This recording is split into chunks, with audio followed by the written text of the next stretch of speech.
సంక్రాంతికి ఇప్పుడు మనకి 4 ఫిల్మ్స్ వస్తున్నాయి. 'నా సామిరంగా', 'సైంధవ్', 'గుంటూరు కారం', 'హనుమాన్'. ఈ నాలుగిట్లలో మీరు ఏ మూవీ చూడాలనుకుంటున్నారు? సైంధవ్ వెంకటేష్ గారిది 'సైంధవ్'. సైంధవ్ రైట్.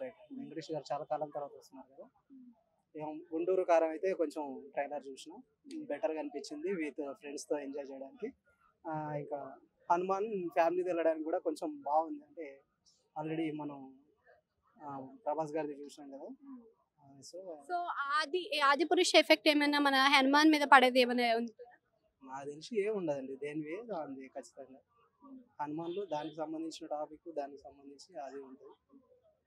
సో అది పురుషు ఆల్రెడీ పాపులర్ అయిపోయింది దాని వేలో అది అంతే. అంటే 'గుంటూరు కారం' అన్నారుగా, అందులో శ్రీలీల చేస్తుంది కదా. శ్రీలీల అండ్ మహేష్ బాబు కాంబినేషన్ ఎలా అనిపించింది? ఎస్పెషల్లీ హీరో హీరోయిన్ అని కాకుండా జస్ట్ ఎంటర్టైన్మెంట్. ఆ పాయింట్ ఆఫ్ వ్యూలోనే నేను వెళ్ళేది. ఎవరికి నేను ఫ్యాన్ అని చెప్పుకోవడానికి కూడా నాకేం లేదు. సో ఎంటర్టైన్మెంట్ కోసమే వెళ్ళేది. అంటే అందులో సాంగ్ ఒకటి వచ్చింది 'కుర్చీ మడత పెడితే' అని. ఆయన రేంజ్ కి లోకల్ డైలాగ్ సాంగ్ సెట్ అవ్వలేదు అంటున్నారు కదా. లోకల్ డైలాగ్ సెట్ అవ్వలేదు. ఆయన రేంజ్ ఏదైనా సరే సినిమా జస్ట్ ఫర్ ఎంటర్టైన్మెంట్ నా పాయింట్ ఆఫ్ వ్యూ. అది లోకల్ డైలాగ్ అయినా కానీ ఇంటర్నేషనల్ డైలాగ్ అయినా కానీ. అంటే 'గుంటూరు కారం' వల్ల మన 'హనుమాన్' కి దెబ్బ పడేలా ఉంది అని అంటున్నారు. ఏమో అండి, ఇంకా అంత డీటెయిల్గా అయితే నాకు తెలియదు.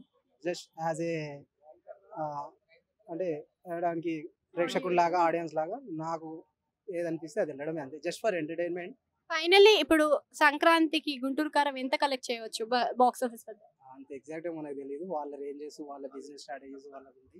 ఇంత అని మినిమం అండి. మినిమం ఇంత అని ప్లీజ్ నాకు అంత డీటెయిల్గా అయితే తెలియదు. నేను వెళ్ళేదే చాలా రేరు సినిమాస్కి. సో వెళ్తే దానికి వెళ్తాను.